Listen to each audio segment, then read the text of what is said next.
The tagline goes, "Some houses are born bad." Well, maybe some movies are too. To be fair, it seemed like a solid recipe to start with. One of the most famous haunted house stories of all time, brought to life for a new generation. The director of Speed and Twister, two blockbusters that captured the public's imagination. A producer in the form of the ultimate Hollywood showman, Steven Spielberg. State-of-the-art visual effects, a top-tier production team, and a cast that included Liam Neeson, Lily Taylor, Owen Wilson, and Catherine Zeta-Jones. Hell, even Stephen King was nearly included on the impressive roster. The ingredients were all there, so how and why did this can't-miss ghost story produce more yawns than gasps? Never fear, we'll diagnose the problem and find out just what the f*** happened to The Haunting. The story of how the remake materialized begins with two of the most geek-friendly Stevens in the business, Steven Spielberg and Stephen King. Spielberg had been a longtime admirer of the 1963 Robert Wise film, The Haunting, and considered it a classic. In the mid-90s, he was looking to launch an update on the material, which led him to King. Many years earlier, the two unsuccessfully attempted to collaborate on another ghost story, which ultimately became Poltergeist. At the time, King seemed unwilling to bend to Spielberg's impulses, saying in an interview, "Spielberg is somebody who likes to have things his way," and mused that he would have just been utilized as hired help on the project. Spielberg called King one day and said that he wanted to quote the author, "make the scariest ghost story ever made." This led them both to agree to use Shirley Jackson's brilliant novel, The Haunting of Hill House, as a jumping-off point, while also deciding to use the famous Winchester house as inspiration, at least in terms of how the house would look, in addition to its backstory involving a place that literally looks like it was meant to be haunted. But as had happened on Poltergeist, the creative process just wasn't as smooth between these two titans. As King later said in an interview, Spielberg was focused on making the characters heroic, and for the movie to have a sense of adventure in the Indiana Jones mold. King naturally just wanted his characters to be terrified. King said that it was a battle for the soul of this movie between the two of them, and the disagreement ultimately led to King leaving the project. But as it turned out, he did not leave empty-handed. The ideas he came up with for The Haunting would eventually be used in the ABC miniseries Rose Red, which is about a team of psychics entering a haunted house with predictably ghastly results. Moving on from the King, Spielberg went in a very different direction in the form of up-and-coming scribe David Self. Spielberg had actually flirted with directing the script for a moment, but ultimately decided against it. Still, Spielberg was obviously impressed with the newbie writer, and offered him The Haunting, which naturally Self couldn't turn down. Spielberg was very involved in the writing process, injecting his ideas into the story that would be more inspired by Jackson's original novel than the 1963 movie. One example that Self noted was when Spielberg called him out of the blue to declare there had to be a scene in the movie where the audience sees a child's face in bedsheets. This inspired by a moment when the legendary director and his child were playing with a silk sheet and he saw her face spookily pressed against it. It's been rumored over the years that Spielberg himself intended to direct the horror film but opted not to when another opportunity came along. That opportunity being an opening in Tom Cruise's schedule. Spielberg and Cruise had long been looking for a movie to make together, and now they had their chance. Minority Report, a project Cruise had been championing for quite a while. Trouble was that Twister director Jan De Bont was supposed to take the helm of that film, but when Spielberg and Cruise's schedules aligned, the DreamWorks co-founder offered The Haunting to De Bont and essentially gave himself Minority Report. Hey, when you're Steven Spielberg, you can do pretty much anything you want. But pivoting to the mostly interior sets of a horror movie might have been just what the doctor ordered. After Twister, De Bont made the critically reviled box office bomb Speed 2 Cruise Control, and was in the mood to make something different. He would later tell Entertainment Weekly that it felt good to be in a situation where he didn't need to rely on weather, traffic, boats, buses, or tornadoes. While the spooky exteriors of the film's antagonistic manor were shot in England, the massive sets were constructed in Long Beach, California, in an old airplane hangar that once belonged to Howard Hughes. Oscar-winning production designer Eugenio Zanetti was hired to create what he would call the Shining on the sets of Citizen Kane. These sets were going to be costing approximately $10 million of the film's reported $80 million budget. Hired to bring it all into focus was cinematographer Caleb Deschanel, father of Zoe and Emily, and three-time Oscar nominee. But Deschanel left the film after only a week of filming, thanks to those pesky old creative differences with the director.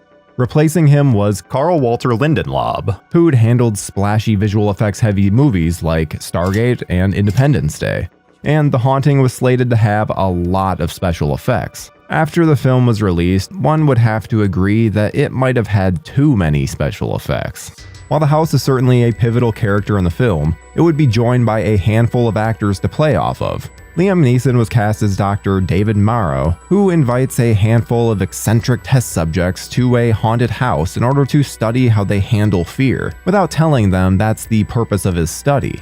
Lily Taylor, more of an indie darling at the time, was given the lead role of Eleanor, who forms a strange bond with the spirits in the house. De Bont would later say that they were looking at bigger names for that role, but she got it thanks to the vulnerability that she would lend the character. Cast as the seductive Theo was Catherine Zeta-Jones, who broke onto the scene a year earlier in The Mask of Zorro, a part she received because Spielberg had recommended her to director Martin Campbell.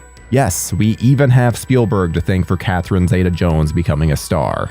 Finally, Owen Wilson, then still somewhat unknown, but a rising star thanks to turns in Anaconda and Armageddon, was the final piece in the main ensemble, playing skeptical smartass Luke. Wilson would eventually end up improvising some of his dialogue with De Bont's blessing. Shooting the film would prove to be something like working in an actual haunted house. De Bont arranged at least 50 sound effects, from creaks to loud bangs to moans, to play throughout the set in order to freak out the cast. Turns out that Eugenio Zanetti's sets were just as effective on their own, with Zeta-Jones saying that she'd never be caught dead alone there after dark. One interesting challenge involved Liam Neeson and his acrophobia, which is the fear of heights.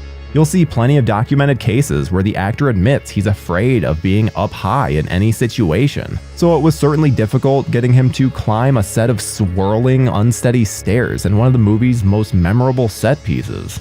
De Bont admitted that it was very hard to get Neeson to perform some of the scene himself, though the really dangerous stuff was left to a stunt person. Apparently, just filming that scene took an entire week. Shooting began in November 1998. DreamWorks had already given the film a July 1999 release date, a tight turnaround for a big-budget, effects-heavy film. Rumors that it was not an easy shoot began to trickle out, and as the production crawled towards its release date, the news hit the trades that reshoots were in order. Screenwriter Michael Tolkien, of The Player fame, was brought in to rewrite some of the script, and according to an Entertainment Weekly article, Lily Taylor went back and forth from New York to LA at least 4 times in order to shoot new scenes. She's quoted as saying that she felt like her brain was going to split open from having to revisit the character over and over again. Spielberg himself was linked to the reshoots, and depending on what you read, it turns out his and De Bont's visions were exactly aligned during the editing process.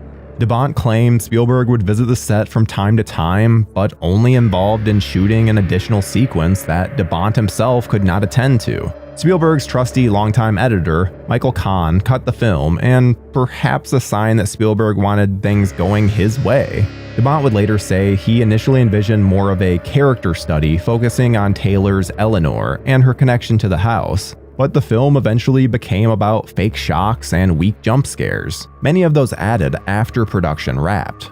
In a 2020 interview, De Bont called those elements totally phony. When all of the effects, post-production, and behind-the-scenes drama was completed, The Haunting was released on July 23, 1999. Despite some very negative reviews, the film made $33 million during its opening weekend, on its way to $91 million domestically, and $180 million worldwide. While not a smash hit, it made its money back, though there was no doubt that a sequel would be unnecessary and unwanted. As a footnote, Spielberg would get another shot to adapt Hill House about 20 years later, when Amblin co-produced the ambitious Netflix miniseries directed by Mike Flanagan. To be fair, the series isn't a direct adaptation of Jackson's novel, but few would disagree that it's a very well-told supernatural epic, and much more effective than De Bont's film. What still does stand out about the 1999 movie is the wonderful look of it. It's easy to ignore the excellent production design amidst the clunky dialogue and unconvincing visual effects. But if you're tempted to revisit the film for any reason, be careful to pay attention to the glorious work by the production designers. This house may have been born bad, but it was built with the best of intentions. Let the games begin.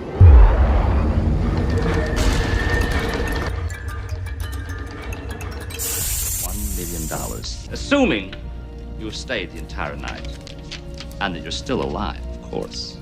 Sure is a funky old house, ain't it?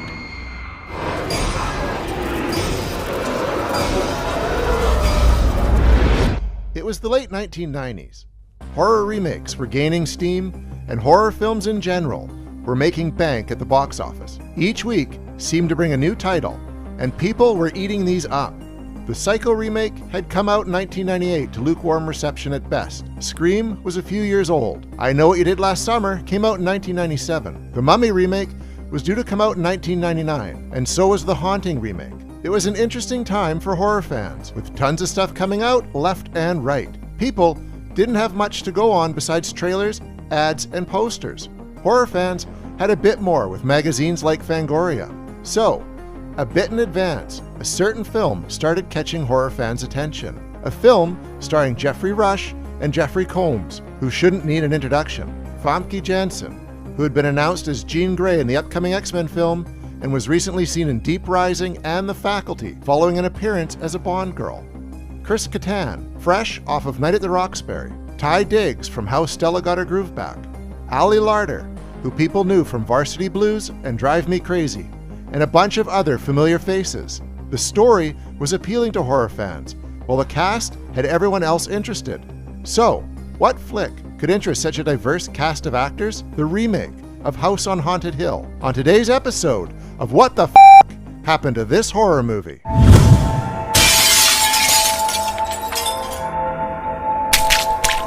Well, it was not exactly a failure or a big hit. Made on a budget of about 19 million US, it made just under 41 million US, which can be considered a modest hit given the fact it doubled its budget and box office revenue.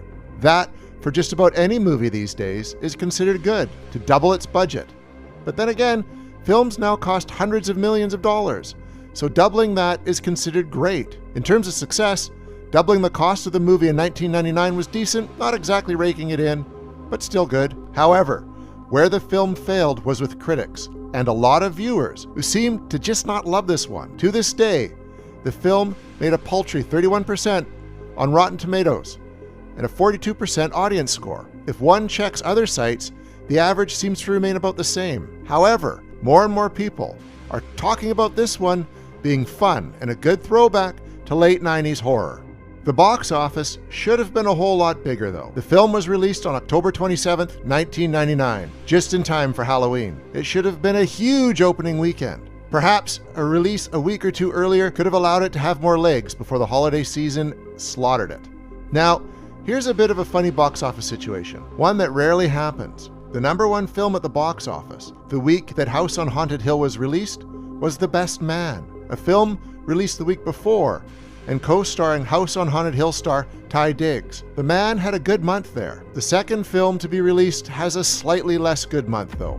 Rough on any other weekend, and quite a few films made to attract the horror crowd. This leads to an understanding of why House on Haunted Hill may have underperformed. Other films placing better on the charts included a Star Wars film, the first American Pie film, Stigmata. House on Haunted Hill did not even crack the top 25. Well, yes, it made a profit at the time. Being this far down the list on opening weekend was not a good thing, and showed the studio that perhaps they should hold their horses a bit and see before giving this one a sequel. To the studio, this was a failure, and to audiences, general audiences at least, it wasn't even a blip on the radar. Thankfully, horror fans are used to this. Problem where?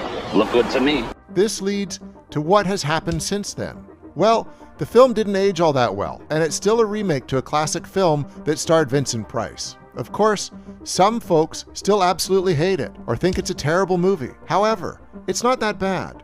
Doing a recent watch, even with a group of friends, can help anyone get into this one. Let's start from the beginning here and see why it's getting a bit of a renewal of interest for those who seem to be finding it by accident. The cast mentioned above is mostly even more well known now, so people are coming to see Captain Barbossa, hate his wife Jean Grey, who hates him right back, host a party with the girl from Final Destination, and some of the Resident Evil films, the guy from Rent and Empire, an old schoolish SNL cast member, a few others with familiar faces, then get Herbert West playing some mad Dr. Vanicut in flashbacks, some horrendously bad CGI, some plot holes, and some cheesy jump scares everywhere. This may not sound like a film that is a need-to-watch cult movie, but it's growing on people and finding its audience even more. Those who hated it back in the day seem to have softened about it, and those who loved it are still loving it. What kind of magic was director William Malone wielding when he made this movie? Well, he knew what he was doing, even if by some he may have looked like he wasn't. Here, he used the original 1950s film by William Castle, the screenplay by Dick Beebe, based on a story by Rob White, added his own touches, which are rumored to even include adding to the script uncredited, then let his cast loose on it. He moved some lines from characters to make things more logical, and have the story move with more fluidity. Then he allowed Chris Kattan to go a bit funnier than planned, and brought some seriousness to scenes that needed it. His work here took the spirit of a William Castle film and brought it to the late 1990s. His work was clearly not all that simple. Lots of scenes were shot, and plenty ended up not being used. Debbie Mazar, who doesn't even show up on the IMDb page for cast on this film, had a few decent-sized scenes where she got to be a bitch to Ali Lauder. These being cut make some sense, of course, but seeing them adds to Lauder's character's want to be there. His work shows he knew what he was doing and how to get it done. Of course, the CGI scenes look atrocious these days, as those tend to just not age well. However, the practical effects and stunts are still on point 23 years later, so there is something to be said for that. Also, his keeping nods to the original movie here and there, like the limo procession at the start of the film, the ghosts seemingly popping off the screen, Jeffrey Rush ending up looking like Vincent Price when his inspiration for this was more like John Waters, a result director Malone was definitely not against. Malone understood horror, having worked on Freddy's Nightmares, Tales from the Crypt before this film, and on the Masters of Horror series since. His 2008 film Parasomnia seems to have halted his directing career, but perhaps a resurgence in popularity for House on Haunted Hill could help him come back and give us something else this fun. And yes, that is exactly what happened to this film. It was made to be fun, like the old William Castle films. It was produced by Dark Castle, who also produced 13 Ghosts a few years later, another incredibly fun and absolutely underrated horror film.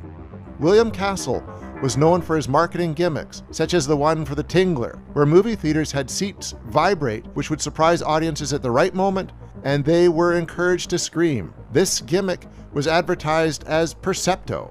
For his original version of House on Haunted Hill, he had a gimmick called Emergo, where a skeleton would spring into the audience. This was only done in a few theaters, unfortunately. With the remakes of both House on Haunted Hill and 13 Ghosts, the gimmicks were supposed to be back.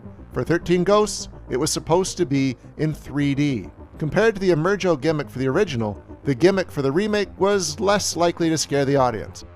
During the 1999 theatrical run, scratch cards were given to audiences in some theaters with prizes totaling $1 million. Just like the $1 million, each of the characters stood to win if they survived the night in the haunted former mental hospital. The prizes from the scratch cards included some cash prizes, blockbuster credits, and a few other things. While it was a fun gimmick, it wasn't exactly $1 million as a price, but rather things that would run the studio a lot less with sponsors involved. In terms of a marketing gimmick, some would say that William Castle had a much more fun one, and being that his gimmicks were remembered today and most people have completely forgotten the scratch cards for this movie, well, that says a lot. Now, if one wants to talk about a gimmick, the sequel to the remake, Return to House on Haunted Hill, was released on DVD and now on Blu-ray with a choose-your-own-adventure type of thing going on. with 96 different possible story paths. Now, some would say that is a hell of a gimmick, but it was mostly hell to manage and get something going that made any sense. Back to the remake itself. With its gimmick, a marketing ploy, and not much else, the film lost the mood of the original with its fear of emergo, or rather, the fun of a silly skeleton popping out randomly. The film here had to rely on fear, and thus a few very effective scenes stay effective to this day. If you haven't seen it before, that is. For those who have seen it and loved it, those are fun to show to others. Even the cheese-tasticness of the computer-generated effects work in the right setting. For those who haven't seen it, or the original, and need convincing, the story takes a theme park ride creator who has become very rich from scaring the shit out of people, and has him throw a party for his beautiful wife, who clearly loathes him. The feeling is mutual. She wants a big party. He decides to make some changes. They find themselves in the house on Haunted Hill, a defunct mental hospital, where the guest lists have been switched, and a bunch of people who don't know each other or their hosts show up. The devoted husband has a few surprises in store for these guests, and soon his lovely wife wants nothing to do with her own birthday party. After quibbling for a while, the now locked-in guests decide to stick it out for their chance at $1 million each if they make it until morning. Seems simple enough. And it is, until ghosts show up and backstabbing runs rampant. Everyone wants the money. The ghosts have other plans. Who will make it out alive? Hint, you can guess pretty early on one who will, but not necessarily how. In the end, the House on Haunted Hill remake is a fun film with some badly aged sequences and special effects. These actually add to the charm and nostalgia while watching it, and can help bring a few laughs to the party. Chris Kattan does his best to be funny while fitting in his character. But let's be honest, he isn't that involved in most of the film, so the tension breakers have to be the CGI and other items that just don't make much sense. The scares here are fun, and the crazed Dr. Vonnegut, played by Jeffrey Combs, is the highlight of the film. Between him and Jeffrey Rush, there is plenty in terms of performances here. The rest of the cast round things out nicely, balancing kill fodder with actual interest and appeal. The film is now 23 years old, so it's not getting any younger. And with the way the horror industry is going, you better watch this one before we get another reboot, sequel, remake, requel for it.